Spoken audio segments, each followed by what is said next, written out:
కృపలో క్షేమము నీచితివి, కృపకు పాత్రులుగా చేసితివి.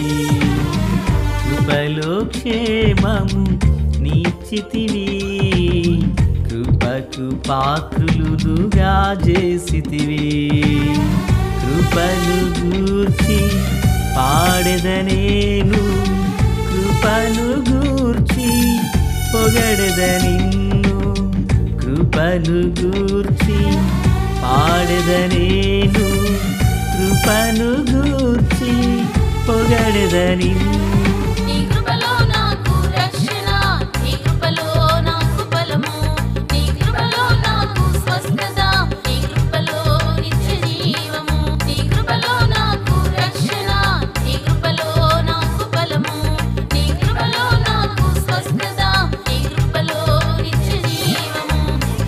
కృపలో క్షేమము నీచితివి, కృపకు పాత్రులుగా చేసితివి. మన ప్రభు అయినటువంటి యేసుక్రీస్తు వారి పరిశుద్ధమైన నామములో తండ్రి అయిన దేవాది దేవునికి నిత్యము స్తుతియు స్తోత్రములు, మహిమయు ఘనతయు ప్రభావములు యుగయుగములు ప్రభునకెచ్చెలును గాక. ఆత్మీయులారా, బాగున్నారు కదూ? దేవుని యొక్క మహాకృపను బట్టి మరో పర్యాయం దేవుని వాక్యాన్ని ఇలాగున ధ్యానించే కృపా భాగ్యాన్ని దేవుడు మనకు అనుగ్రహించున్నారు. దయగలిగిన ఆయన ఆత్మచేత సమభూమి గల దేశమున ప్రభువు మనలను నడిపించునుగాక. ఆమేన్. నేటి దిన వాక్య ధ్యానమై నిర్గమాకాండము 3వ అధ్యాయము ప్రియులారా 5వ వచనాన్ని నేను చదువుచున్నాను. అందుకాయన దగ్గరకు రావద్దు, నీ పాదముల నుండి నీ చెప్పులు విడువుము, నీవు నిలిచియున్న స్థలము పరిశుద్ధ ప్రదేశము అనెను. ప్రార్థన. తండ్రి దేవా స్తోత్రాలు. చదువుబడి ఉన్న వాక్యం మీది వినుచున్నవారు మీవారు, మీ దాసుడనైన నన్ను మరుగు చేసి దైవస్వరమును వినిపింపచేయమని మీరు ఆకడ కొరకును రాజ్యం కొరకును సిద్ధం చేయండి. సియోనులో నుండి మీ కృపాహస్తం మా అందరికీ తోడైయుండును గాక. యేసునామమున ఆమేన్. ఆత్మీయులారా, బాగున్నారు కాదు? మరి నిన్నటి దినాన మనం నేర్చుకున్న వాక్యంలో మోషే సీనాయి పర్వతమందు దేవాది దేవుని యొక్క దర్శనం మండుచున్న పొద ద్వారా చూచారని మనము విన్నాం కదా. అయితే ఈరోజు అదే భాగములో నుండి పిల్లరా మోషేను దేవుడు పిలిచినప్పుడు, ఆ పొద నడుము నుండి మోషేను దేవుడు పిలిచినప్పుడు ఆ తట్టుకు వెళ్ళి గొప్ప వింత చూస్తానని అరణ్యాన్ని దాటి అవతలకి వెళ్ళాడని మనము విన్నాం. ఈరోజు 5వ వచనం. అయితే ఆ పొద నడిమిని అగ్ని మండుచున్నప్పుడు పిల్లర పొద కాలిపోవట్లేదు, మండుచున్నది కానీ అది కాలిపోవట్లేదు. ఆ వింతను చూడడానికి మరి ఈ మోషే ఆ చోటికి వచ్చాడు. ఆ చోటికి వచ్చినప్పుడు ఆ పొద నడుమ నుండి మధ్యలో నుండి ఒక స్వరం వినపడుతుంది. ఏంటి ఆ స్వరం అంటే, నీవు నిలిచి ఉన్న స్థలము పరిశుద్ధ ప్రదేశము కనుక నీ పాదముల నుండి నీ చెప్పులు విడువుము అంటూ ప్రభువారు మాట్లాడడం జరిగింది. ప్రియులారా, మోషే అప్పటికి ఒక గొర్రెల కాపరి, మనకు తెలుసు కదా, తన మందను అవతలికి నడిపించాడు. గొర్రెల కాపరి యొద్ద తప్పక పాదరక్షలు, అలాగనే చేతికర్ర, వీలైతే దండము అనబడినవి సహజ సిద్ధమైనటువంటివి. అయితే ఇప్పుడు దేవుడు ఆ చోట పొద నడిమి నుండి మాట్లాడుచు, నీ చెప్పులు విడువుము, దగ్గరకు రావద్దు, నీవు నిలిచిన స్థలము పరిశుద్ధ ప్రదేశము అంటూ ప్రభువారు మాట్లాడుతున్నారు. ఆత్మీయులారా, క్రీస్తునందు నాకు అత్యంత సన్నిహితులారా, జీవాధిపతి అయినటువంటి దేవదేవుని యొక్క శ్రేష్టమైనటువంటి వాక్య భాగం ఎంత గొప్పదంటే చూడండి, ఇలాంటి అనుభవాలు మన పూర్వీకులైన వారిలో ఎంతోమందిలో ఈ అనుభవాలు ఉన్నాయి.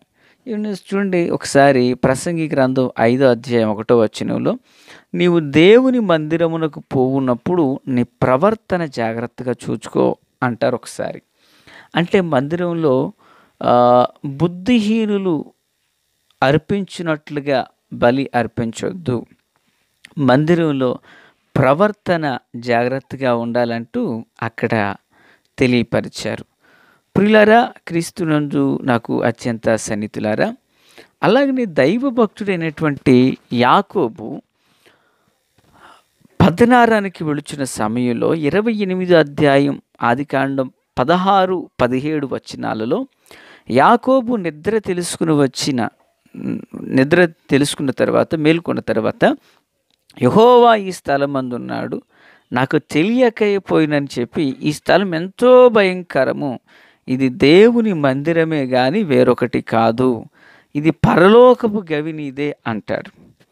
లేదా అంటే దేవుడు ఉన్న చోటు, దేవుడు నిలిచిన చోటు, దేవుడు సంచరించు చోటు అది ఎంతో పవిత్రమైనది, అది ఎంతో పరిశుద్ధమైనది. పాపి అయిన నరమాత్రుడు ఆ స్థలమును సమీపించినప్పుడు పరిశుద్ధమైనటువంటి ప్రవర్తనతో, పరిశుద్ధమైనటువంటి అంకురము కలిగిన వాడై అందు నిలవాలి. యాకోబు అంటాడు, ఇది ఎంతో భయంకరమైన ప్రదేశము, యెహోవా ఈ స్థలంలో ఉన్నాడు, నేను తెలియక ఇక్కడ నేను తలవాల్చానయ్యా, ఇది పరలోకపు గవినని చెప్పి తర్వాత కాలంలో అక్కడ మందిరాన్ని కట్టినట్లుగా చూస్తున్నాం. అయితే పాపి అయినటువంటి మానవుడు పరిశుద్ధుడైనటువంటి దేవుని దర్శించుటకు పాపి అయిన మానవుడు పరిశుద్ధుడైన దేవుని దర్శించి తను పరిశుద్ధపరచుకోవాలి అనే సంకేతం మనకిక్కడ అర్థమవుతుంది. ఎవరైతే అలాగ పరిశుద్ధపరచుకుంటారో ఆ పరిశుద్ధపరచబడిన వారిలో స్వాస్థ్యము నుంచే దేవుడని అపోస్తుల కార్యగ్రంథంలో మనం చూడవచ్చు. అయితే పిల్లరా, నిర్గమాకాండం 19:21 కూడా మరి దేవుడు అంటారు, యెహోవా ప్రజలు చూచుటకు యెహోవా యొద్దకు హద్దుమీరి వచ్చి వారిలో అనేకులు నశింపకుండునట్లు అంటారు. అంటే నీవు దిగిపోయి వారికి ఖండితముగా ఆజ్ఞాపించు, ఆ పర్వతం చుట్టూ మరి మీరు మేరలను ఏర్పరచుకుని, ఈ మేరలను ఏర్పరచుకుని వారు ఆ హద్దును దాటకుండగా వండునట్లుగా వారికి ఆజ్ఞాపించు అంటూ మోషే ద్వారా మాట్లాడారు. పిల్లరా, క్రీస్తునందు నాకు అత్యంత సన్నిహితులారా, మన దేవుడు పరిశుద్ధుడు కదా, మన దేవుడు పవిత్రుడు కదా. లేవియాకాండం 10:3 ప్రకారంగా అప్పుడు మోషే అహరోను తిట్టాను, యెహోవా చెప్పిన మాట, నా యొద్ద నుండి వారి యందు నేను నన్ను పరిశుద్ధపరచుకొందును, ప్రజలందరి ఎదుట నన్ను మహిమపరచుకొందును అంటారు. అంటే మన దేవుడు పరిశుద్ధుడు. ఆ పరిశుద్ధుడైన దేవుని సమీపించినప్పుడు, ఆ పరిశుద్ధుడైన దేవుని దర్శించినప్పుడు ప్రతి ఒక్కరూ పరిశుద్ధతను కలిగి జీవించాలి. కనుక దేవుడు మోషేకు ఒక శ్రేష్టమైనటువంటి నిబంధన, ఒక శ్రేష్టమైనటువంటి ప్రత్యక్షతను అక్కడ ఇచ్చారు. గనక ఆ పరిశుద్ధ స్థలంలో మోషే అపవిత్రమైనటువంటి వాటితో అక్కడ ఆ స్థలంలో అడుగు పెట్టకూడదని చెప్పి, ఆయన పరిశుద్ధుడు, ఆయన పవిత్రుడు గనక ఆ స్థలాన్ని మనం గౌరవించాలి, గణపరచాలి ప్రభువునంటూ దేవుడు చెప్పిన మాటకు తన పాదరక్షలు అనగా చెప్పులు విడిచిపెట్టినట్లుగా లేఖనంలో మనం చూస్తున్నాం. అంటే పరిశుద్ధ స్థలంలో ప్రియరా ఈ బాహ్య సంబంధమైనటువంటివి ఉండరాదు. దేవునికి స్తోత్రం. ప్రియరా, ఒక మాట గమనించండి, అది పరిశుద్ధ స్థలము గనక దాని విషయమై మనము ఆ స్థలమును గౌరవించినట్లుగా, ప్రభువునకు భయభక్తులు నిలుపునట్లుగా దాన్ని విడిచిపెట్టమన్నారు. అయితే మోషేతో ప్రభు మాట్లాడారు. ప్రియరా, బాహ్య సంబంధమైనటువంటివి వీటికంటే ఆత్మ సంబంధమైన మనుషునికి ప్రభు ఎంత ప్రాధాన్యతనిచ్చారో కదా, ప్రభు ఎంతగా మోషేతో ముచ్చటించారో కదా. ప్రియరా, దేవుని మందిరంలో కూడా మనం దేవుని పిల్లలుగా చెప్పులు వేసుకుని వెళ్ళకూడదండి. మందిరానికి వెళ్ళినప్పుడు కూడా చెప్పులు ఒక క్రమంగా పెట్టుకోవాలండి. ప్రార్థన చేసేటప్పుడు, వాక్యం చెప్పేటప్పుడు కూడా అవి లేకుండా ఉంటే మంచిదనేది నా అభిప్రాయము, అభిలాష అండి. మరి కొందరు అంటారు, గొప్ప గొప్ప సేవకులు షూస్ వేసుకుని మాట్లాడుతున్నారు కదా అని. అమెరికాలో మరి వాళ్ళు షూస్తోనే మాట్లాడతారు పిల్లరా. చూడండి, మనము ఎవరినో చూచి వాళ్ళు అలా చేస్తే లేదా నేను ఎలా చేస్తే వచ్చిందా అనుకోవడం కంటే నీకు నీ దేవునికి ఉన్న ఆ ఆత్మ సంబంధమైన సహవాసం, ఆత్మ సంబంధమైనటువంటి గౌరవార్థం మీదనే ఇది ఆధారపడి ఉంటుందని నా యొక్క అభిప్రాయమునై ఉన్నది. దేవునికి స్తోత్రం కలుగునుగాక. ఆత్మీయులారా, క్రీస్తునందు నాకు అత్యంత సన్నిహితులారా, మనం ఆరాధన చేయు దేవుడు పరిశుద్ధుడు.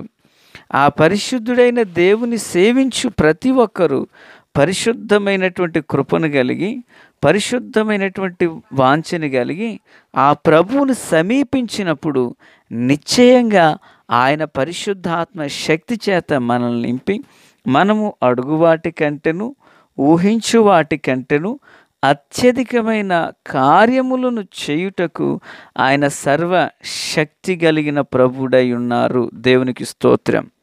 కనుక ప్రియులారా, మరి మోషేను చెప్పులు విడువుము అని చెప్పిన మహాదేవుడు ఒకానొక సందర్భంలో యెహోషువతో కూడా ఆయన అదే మాట తెలియపరుస్తారు.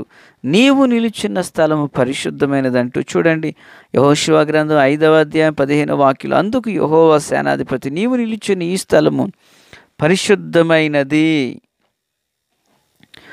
నీ పాదరక్షలను తీసివేయమని యెహోషువతో చెప్పగా యెహోషువ అలా చేశాడు. వింటున్నారు పిల్లరా?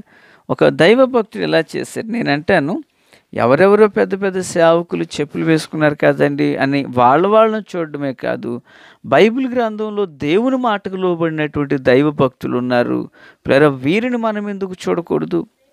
వీరిని మనం ఎందుకు వెంబడించకూడదు? వారి యొక్క మాదిరిని మనం ఎందుకు అనుసరించకూడదు? ఏది ఏమైతేనేమి, దేవుడు ఉండు చోటు పరిశుద్ధమైనది. ఆ పరిశుద్ధమైన స్థలంలోకి వెళ్ళిన మనం పరిశుద్ధంగా ప్రభు తట్టుకు తిరిగి ప్రభువుని సేవించినలా ఆశ్చర్యకరుడైన దేవుడు ఉన్నతమైన మేలుతో మనల్ని నింపుటకు సమర్థుడు, శక్తి కలిగిన వాడునై ఉన్నారు. మరి అట్టి పరిశుద్ధ దేవుని యొక్క సన్నిధిని వెంబడించి నిలిచే మనం పరిశుద్ధమైనటువంటి అలంకారాకృతులు ధరించిన వారమై ప్రభు సన్నిధి నిలిచి ఉందుముగాక. ఆమెను. తండ్రి దేవ స్తోత్రాలు. వాక్యం చేత మాతో మాట్లాడినందుకు వందనాలు. దీవించి ఆదరించి బలపరచండి. మీ దీవెన ఆశీర్వాదం సమృద్ధి చేయండి. యేసునామం యేసు రక్తం అందరిలో ప్రోక్షింపచేయండి. యేసయ్య పేరట వేడుకొనుచున్నాం మా పరమ తండ్రి. ఆమెన్. Praise the lord.